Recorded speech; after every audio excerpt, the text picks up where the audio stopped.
Drug activity జరిగేది సినీ, నేను తప్పంటున్నాను కదా, సినీ ఫీల్డ్ అనే జరుగుతుందని పబ్లిక్ మాట్లాడతారు, నేను కాదు, పబ్లిక్ అంటారు. రూమర్సా అది నిజమా తెలియదు. సో నేను ఏమన్నాను ఆ రోజు చిట్ చాట్లో కూడా, ఎవ్రీ 90 daysకి హెయిర్ టెస్టింగ్ ఉండాలి.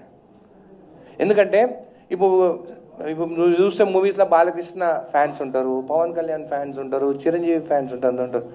మేము చెప్పేదానికన్నా వాళ్ళు చెప్తేనే పబ్లిక్ ఎక్కువ ఉంటారు.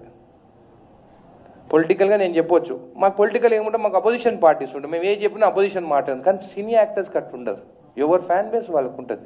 వాళ్ళు టెస్ట్ చేసుకొని ఇంకో మేమంతా క్లియర్ ఉన్నామంటే పబ్లిక్ కూడా, అరే మా యాక్టరు డ్రగ్ అడిక్ట్ కాదు, మేము కూడా డ్రగ్స్ దగ్గర పోవద్దు.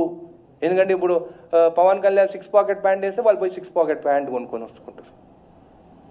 చిరంజీవి స్టెప్ వేస్తే డ్యాన్స్ వేస్తే అందరు ఆ స్టెప్స్ నేర్చుకుంటారు. సో ఒకటి వాళ్ళ ఆదర్శంగా ఉంది. సినీ ఫీల్డ్ అందరినీ నేను రిక్వెస్ట్ చేస్తున్నాను, మీరు అందరూ టెస్ట్ చేసుకొని